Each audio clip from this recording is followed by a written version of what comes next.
Hello, welcome. This is Kathy Baby with Divorce Support Anonymous. I am so excited, and I know I say this every time I do an interview, but today I'm really super excited because I am going to be able to have a conversation with Laura Petherbridge, who is an expert. Goodness, I've been doing this for 15 years. I don't know. And she was way before me.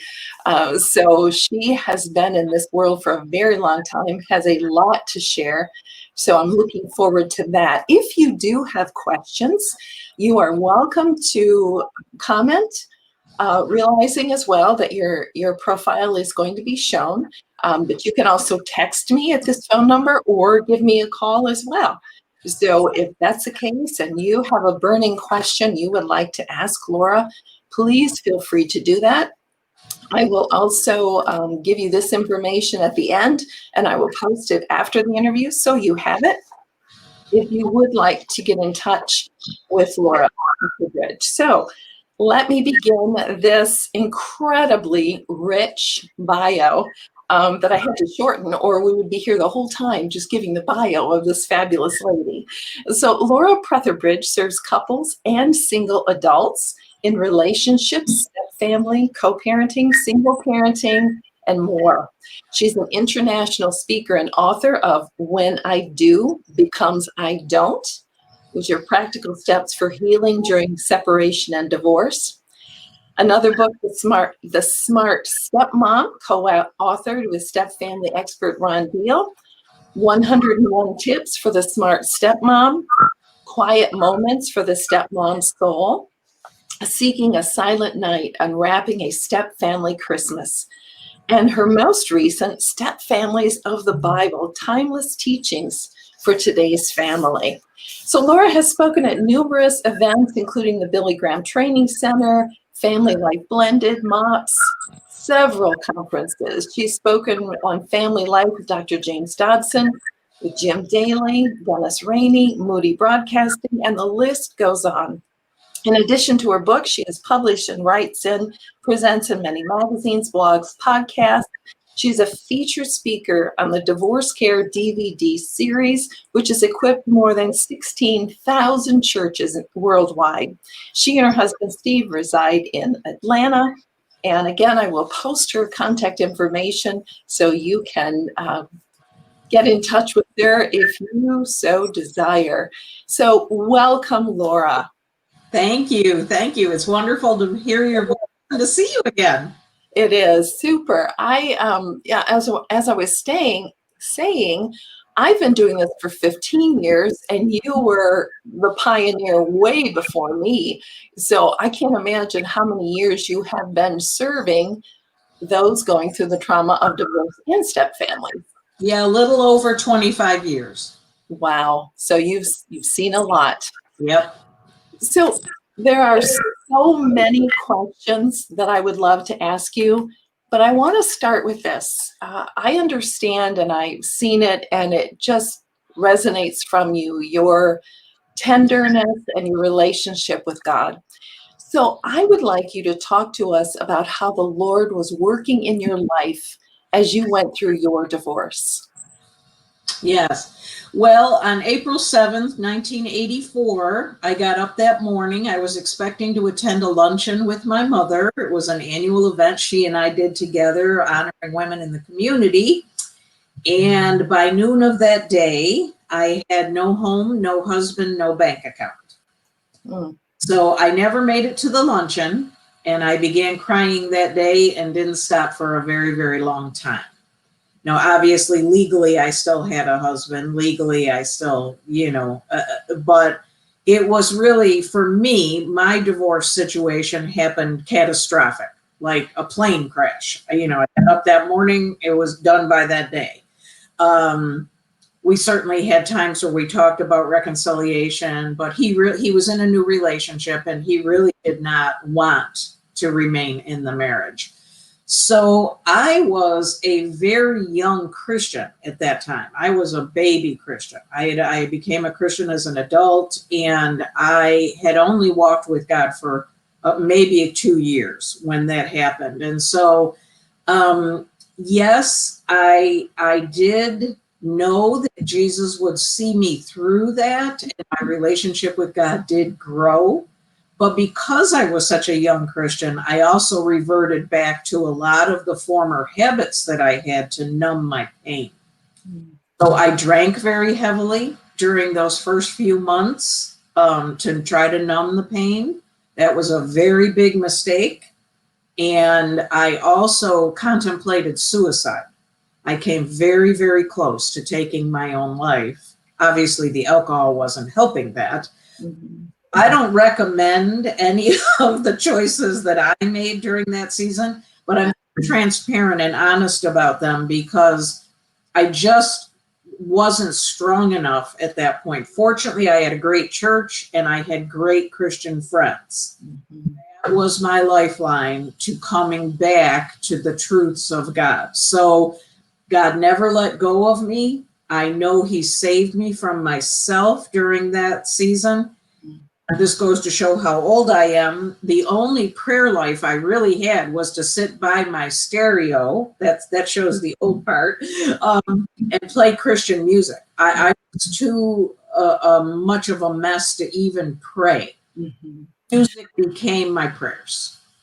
Let me just take a moment to state to those of you who are listening who feel the despair that Laura had experienced, what the world would have missed out on and the blessings that Laura would have missed out on had she taken those moments of despair and thought that this was the end. No, God has such a beautiful life for you after this trauma. And Laura, that's a beautiful illustration of that. It's so true. I think back on that many times on what a loss that would have been if I had believed the lie that I was unlovable. No one would ever want me again. I thought I walked around with a big D stamped on my forehead, loser, divorcee, and that was all a lie. So don't be convinced by the lie because it's not true. Absolutely. So, what are some of the despairing moments? And I think you just shared those, but what did you reach out for once you got past and understood? Or maybe talk about your journey, how you realized alcohol and those fake coping skills were not working. Yes, it really, I knew I had to get to a point of where I would choose either I'm going to walk with God and believe Him and trust Him, even though I wanted to die, or I wasn't. So I couldn't sit the fence anymore. I had to, and again, this was over a period of probably 3, 4, 5 months. Again, my lifeline was the church. I was so blessed to have a good church. Now, I didn't realize that not everybody has a good church. See, I just assumed everybody that was a Christian. Again, I lived in New York at the time. The church was very small. It was only a couple hundred people. Again, I live in the South now. That's unheard of down here. It's thousands of people. But you have to have a circle of Christian friends or of solid friends. They don't have to be single, and there were no divorce recovery groups at that time. You have to understand, there was no divorce care. There was nothing like that when I went through my divorce. But I had good, solid handful of Christian girlfriends. And most of them were married, so it was hard on Sundays and it was hard, during those Friday nights. But I had good, solid Christian girlfriends, and they lifted my head. In particular, one, Carol Young, I dedicated my first book to her. She held my head up out of the water when I was drowning. I was not strong enough to lift my own head out of the water. She carried me through that, obviously with the strength of Christ, not my own strength, but when I was too weak to do it myself. And so this whole idea today that we can live vicariously through the internet and through social media, when you are going through a divorce, you have got to have a circle. So if you don't have one yet, pray and find one because it's crucial. It's crucial. They lifted me. Yeah, and that is what the church is for. I know at the end of my support groups, I always say, I hope we have been the church, the real church, a place of hope, a place of sanctuary, a place where you can bring your burdens. And you and I both marvel at the people who are strange to church, who Yes. step in the doors because there is such a need. And I always just absolutely commend them for being brave enough to do that. So yeah, great Absolutely. words. So here's one I know that you'll give us great insight on. So many people believe that the next relationship is what is going to heal them. So help us see that that's not what we need when we are so broken, confused, and wounded. Yes. Unfortunately, if I were to name one biggest mistake that people make when they're going through a divorce, it is getting into a new relationship too quickly. And the reason people do that so commonly, well, there's a couple of reasons, but the first and foremost reason is it anesthetizes the pain. Just like I was drinking alcohol to numb my pain, a new relationship will do that for you also. It'll give you a high. It'll give you oh, somebody loves me, because you feel so unloved, so unlovable, like a failure, like my life is over. And so a new relationship, a new person telling you that you're wonderful, or that, that they just think you're the greatest thing ever, convinces you falsely that you're healed, that, I'm ready to move on. And, you'll have friends and family, oh, there's a lot of fish in the sea, just go find a new person. But you see, that's a huge mistake, because it's just like, say you have a broken bone and you put some numbing agent on that, or you put some Novocaine on that. Yes, the pain goes away, it stops hurting, but as soon as that Novocaine wears off, you're left with a broken bone still. And now you have a broken bone that isn't healed because you didn't take the time to set it properly. You didn't get a cast. Well, you need to put a cast around your heart and your mind during this season of the grief of divorce. Divorce is a death. It is the death of the dream, the death of the covenant, the vow, and the death of what should have been. And if we don't take the time to grieve that death and those things, if we numb ourselves and just rush into the next relationship, that brokenness pops up in the next relationship. And I know many people in step families who are twice as lonely as they were when they were in a first marriage. Yes, absolutely. There was a comment. Hi, Cynthia. Hi from North Carolina. Thank you. Good to have interaction out there. So thank you very much. So thank you for saying that. It's not easy to go through the grieving process or to work on our own healing, because we have to be vulnerable in a safe space. But it is so necessary, because we don't want to be in that lonely relationship like you are stating, Laura, because we didn't do that healing. So great words.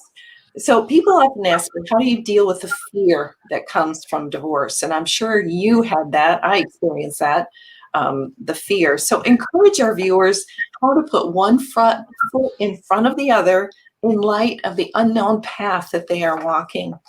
Yes.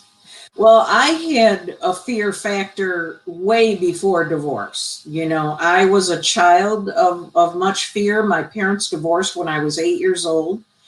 It created a tremendous sense of loss and fear in myself that I didn't even know was there until I was older, actually way into my 40s. And when God started healing some of that. And so fear played a huge part in my life all the way back to childhood. So then when you layer a rejection like divorce, and a loneliness like divorce, and an abandonment like divorce, that can trigger all of those things you may have subdued or painted over or taped over and thought, okay, I'm over this now. And then I became a Christian. And of course, everybody's telling you fear is not of God. You're embarrassed if you reveal that you have fear. So of course, then we shove it down even more. Oh no, I'm not afraid. I'm not afraid. I'm a Christian. I believe, so it can be a very vicious cycle until we get down to why. Why am I so afraid? What am I afraid of? And so this is how God really began tackling my fear issues that were deeply rooted from childhood up through divorce and into my second marriage, is that I had to discover the root reason that I was so fearful. And this began a trust relationship between me and God, where God had to pretty clearly say, Laura, you don't really believe that I love you.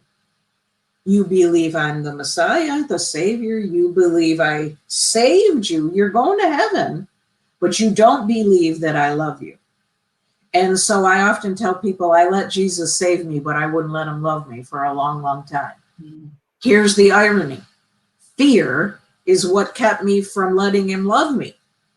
And I didn't even know it, because I knew in my gut, if God, you leave me too, I won't make it. If you leave me like everybody else, parents, first husband, family members, friends, if you leave me too, I won't make it. And so this became a battle between God and I, of where he was, I'm going to teach you how to trust me and that I'm never going to leave you. So I have a whole chapter in my divorce recovery book on a couple of the ways that God did that, but one was through an actually miraculous, I won't give that story away because it's such a cool story, but it was through a miraculous, it's the only miracle I've ever experienced in my life, and regarding a ring that I had been given for my 16th birthday. And God used that ring to remind me, Laura, I'm betrothed to you. I'm married to you forever.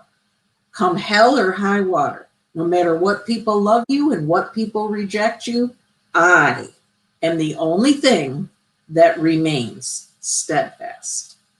And so that, for me, Kathy, that was a journey of learning I have to trust God that he is who he says he is. Walk away. He either is who he says he is or he isn't. And I've got to, but he held my hand through that whole process. And again, my good Christian friends kept reminding me, Laura, God loves you. He's not going to leave you, even when I didn't believe it for myself. Yeah. Now, what book is that story in? That's my divorce recovery book. When I do becomes I don't. Okay. Wonderful. I answer the most frequently asked questions that I've gotten after 25 years in divorce recovery. Mm-hmm. Becomes I don't. And you get it anywhere books are sold. Yeah, super. And I did post that on the Facebook pages. So it's you can see it and you'll know exactly what to order when you're ordering it. So I love what you said about reaching back, and our true healing has to be that we look back to our past, to our parents, wherever we need to go for that healing to take place. It's unknown territory for us. We have spent a lifetime stuffing it down. And yet for true, authentic healing, we have to deal with it and put it out there.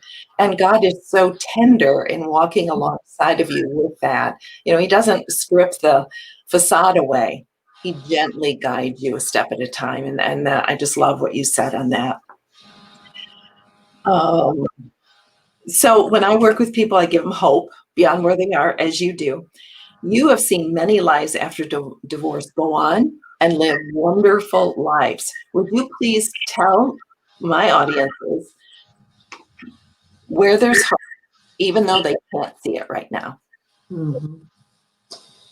Well, the most important thing, I think, is to not believe some of what you're seeing on either social media or advertisements, that the way to overcome this is to just become strong. If I were to say there's one phrase that bothers me the most, in particular for women, it's that we've got to become this warrior. We've got to become this strong. And the reason I say that is because I saw a lot of women from not only my generation, but my mother's generation. You know, when my mother went through a divorce, she became that I am woman, hear me roar. What that does is it causes us to start living life with our dukes up. You're not going to hurt me. I'll let you get close enough to hurt me. I've already been hurt once.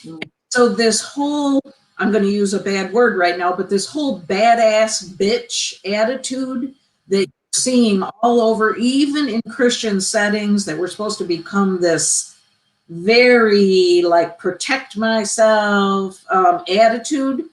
I have actually found that has harmed more women than helped them.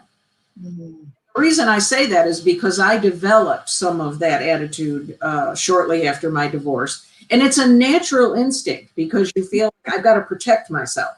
And I was very wounded as a kid. Then I became very wounded as an adult woman, even a Christian woman. And so it's easy to fall into that lie that I've got to become strong. I've got to become mighty. Now that doesn't mean don't become discerning. That doesn't mean don't learn who's a safe person and who is not a safe person. That doesn't mean don't learn how to set boundaries. I was a huge codependent. I let people walk all over me. And even though I had a very strong personality, I didn't think I was codependent because I assumed that was like a woman that let her husband beat her, you know. But I quickly realized through God's instruction, Laura, you are a huge enabler. You are a people pleaser down to your core. And so I had to learn the difference between being a people pleaser and being, you know, badass. God was so gracious to teach me, no, Laura, it's not about putting up your dukes. You find your strength in me. You don't need to be strong. I'm already strong. And if you hide yourself in me, you cling to me, you let me be your covering, you let me be your protector and provider, you don't need to get weary becoming strong because you're going to get tired if you do that. You let me be the warrior. You just cling on to me with everything that you've got, and I'll make you like me. I'll make you learn how to discern who's a safe person to be around, who isn't. I can be, now at this stage of doing this for so long, I can be around somebody a brand new person for about 10 minutes.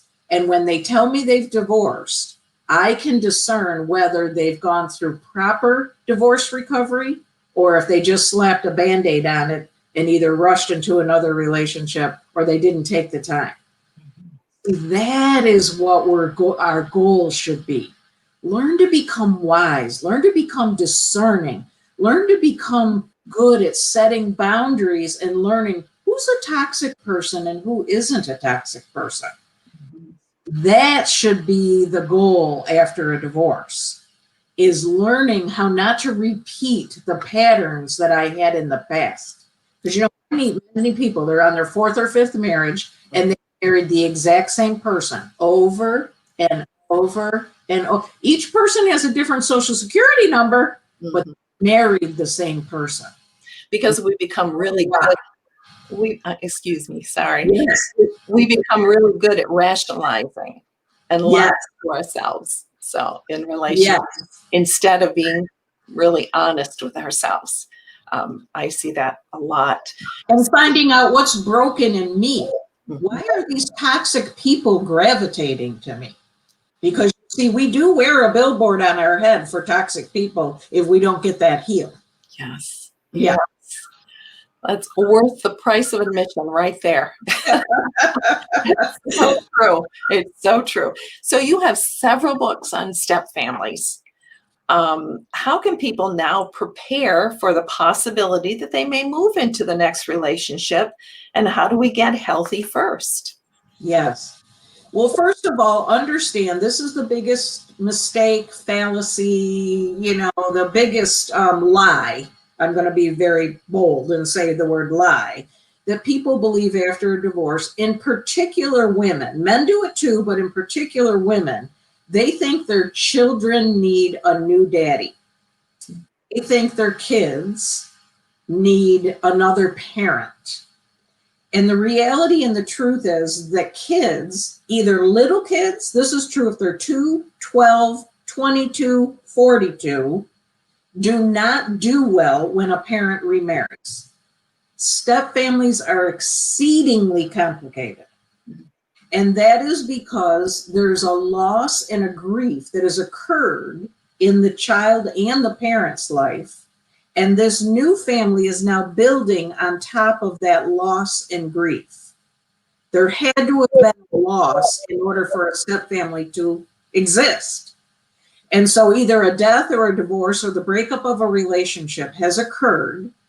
And everybody thinks their kids are going to be so excited and so happy to have mom or dad get remarried. Now, this doesn't mean you should never remarry. It means you need to learn the truth about kids and divorce, what they're thinking, what they're feeling. Don't believe the lie that kids get over this quickly. They can heal after a divorce, but they need their parent, at least one parent, to remain a godly, stable, emotionally stable, single parent. That is what the child needs most. They do not need a new mother or a new father to replace the one that's either disappeared or that you don't think is a good mom or dad. The children see this through a completely different lens than the adults do. And adults think, well, if I'm happy, my kids will be happy.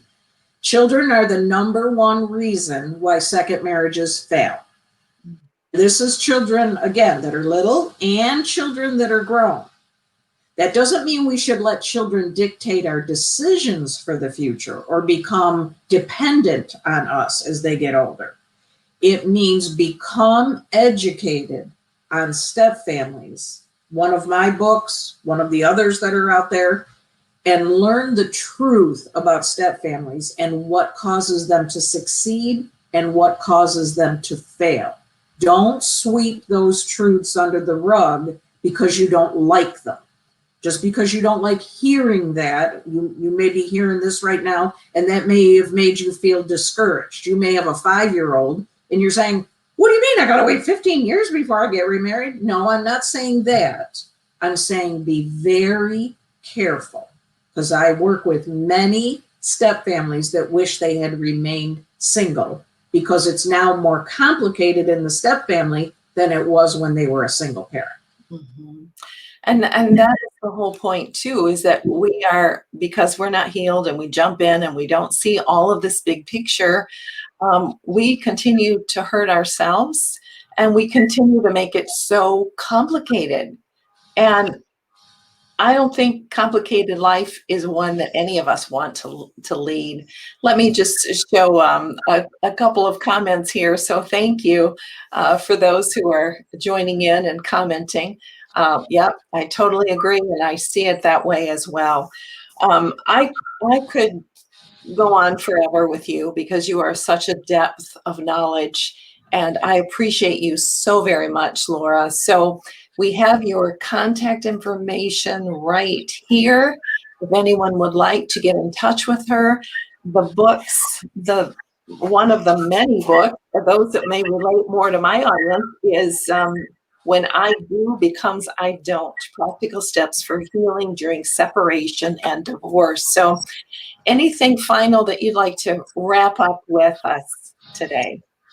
Well, I just wanted to share that I wrote the book in topical. So you can, doesn't mean you read chapter 1 through chapter 14. You don't have to. You can pick it out and say, okay, this week I'm dealing with finances, so I'll read the chapter on finances. There's a great chapter on how to know when you're ready to move on to a new relationship.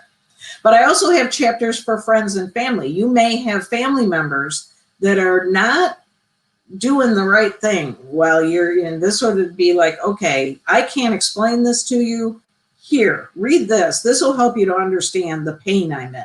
because we do have a tendency to falsely tell people, just move on. You need to be over this already. You know, like it's been 3 months. Why are you still crying?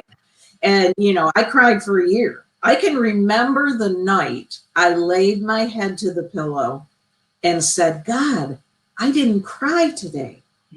Because that's how I had cried every single day for many, many months. You're abnormal or there's something wrong with you if you're going through a divorce and you're doing that. It's normal, it's natural, it's a grieving process, and walk through the process, not around it. Yes. The key. That is the key. And admit those things you don't want to admit. Find a pastor, find a counselor, get in a support group. You certainly have your choice of divorce care is national. I do them on Zoom, Divorce Support Anonymous. The key is you've got to process through all of the things that are happening to you. Don't go through divorce alone.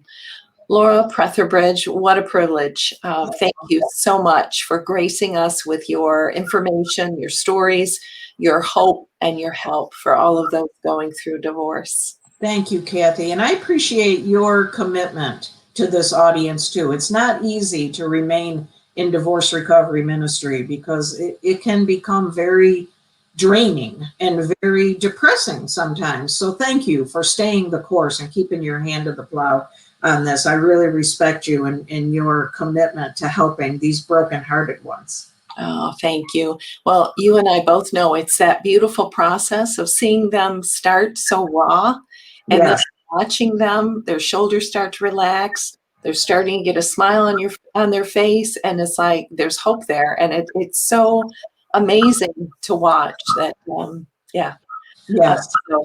thank you so much, and connect with Laura and get her books, and we'll hopefully connect with you at another future time when you put out yet another book. Helping those going through divorce or step families. Thank you, Laura. Thank you. God bless you. Thank you. God bless you.